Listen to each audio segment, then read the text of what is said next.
श्री शिवाय नमस्तुभ्यम। महाराज, आप सभी लोग जानते हैं कि इस बार पूरे देश में मकर संक्रांति को लेकर लोगों के मन में बहुत कंफ्यूजन बना हुआ है, क्योंकि कुछ लोग तो कह रहे हैं कि 14 जनवरी के दिन मकर संक्रांति है, पर कुछ लोगों का मानना है कि 15 जनवरी के दिन मकर संक्रांति है। तो आखिर किस दिन मकर संक्रांति मानना सही होगा, किस दिन दान पुण्य करना सही होगा, ये सारी जानकारी हम आपको इस वीडियो में देने वाले हैं। महाराज, मकर संक्रांति हमेशा उस दिन मनाई जाती है जिस दिन भगवान सूर्य देव धनु राशि से निकलकर मकर राशि में प्रवेश करते हैं, या जिसे हम सूर्य का उत्तरायण होना भी कहते हैं। नए साल का सबसे पहले पर्व मकर संक्रांति ही होता है, इसीलिए यह सभी लोगों के लिए बहुत विशेष पर्व माना जाता है।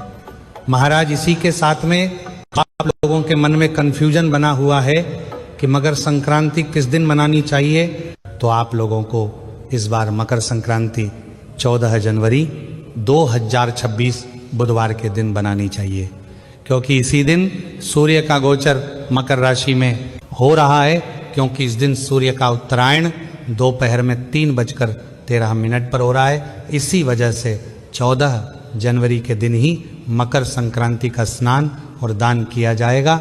महाराज, इस दिन सभी लोगों को सुबह किसी पवित्र नदी में जाकर स्नान जरूर करना चाहिए। अगर हो सके तो प्रयागराज में त्रिवेणी संगम में जाकर स्नान करना चाहिए। अगर वहां ना जा सके तो अपने ही घर में गंगाजल और काली तिल मिले हुए जल से आपको स्नान करना चाहिए। फिर इसके बाद सूर्य देव को आपको जल जरूर चढ़ाना चाहिए। इस दिन सूर्य देव को जल चढ़ाने से हमें कई गुना फल की प्राप्ति होती है, और इस दिन पितरों को भी आपको जल जरूर देना चाहिए। उसके बाद इस दिन दान पुण्य भी जरूर करना चाहिए। और दान पुण्य के लिए पुण्य काल और महापुण्य काल का समय सबसे शुभ माना जाता है, जो कि सूर्य के उत्तरायण के बाद ही शुरू होता है। इस बार मकर संक्रांति के दिन पुण्य काल दोपहर 3:13 से शुरू होगा और शाम 5:45 तक रहेगा। महाराज, इसी के साथ में महापुण्य काल का समय दोपहर 3:13 से लेकर शाम 4:58 तक रहेगा। मुख्य रूप से मकर संक्रांति का पर्व दोपहर 3:13 से ही शुरू होगा। महाराज, वैसे तो हर महीने संक्रांति आती है, पर मकर संक्रांति का एक अलग ही महत्व होता है। इसे खिचड़ी के पर्व के नाम से भी जाना जाता है, और इस दिन खिचड़ी घर में बनाई भी जाती है और खाई भी जाती है, और उसका दान भी किया जाता है, जिसमें चावल और उड़द की दाल का प्रयोग किया जाता है।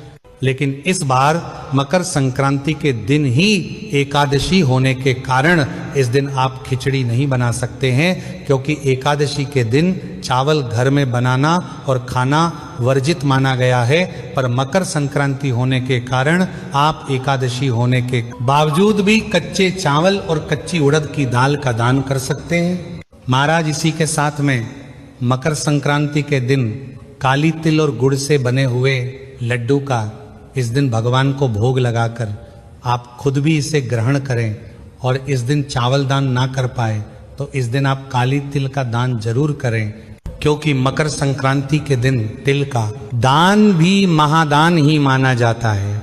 और अगर आपका मन ना माने तो आप 15 जनवरी के दिन अपने घर में खिचड़ी बनाकर खा सकते हैं और इसका दान भी कर सकते हैं। पर कुछ लोग ऐसा मानते हैं कि गुरुवार होने के कारण इस दिन भी खिचड़ी नहीं बनाई जा सकती है, पर मुख्य पर्व होने के कारण आप गुरुवार को खिचड़ी बना सकते हैं। महाराज, इसी के साथ में जो लोग इस दिन दान पुण्य कर रहे हैं, वह खिचड़ी काली तिल के अलावा गर्म कपड़े, खाने पीने की चीज जरूरतमंद लोगों को दान कर सकते हैं। इस दिन दान का कई गुना बढ़कर फल मिलता है।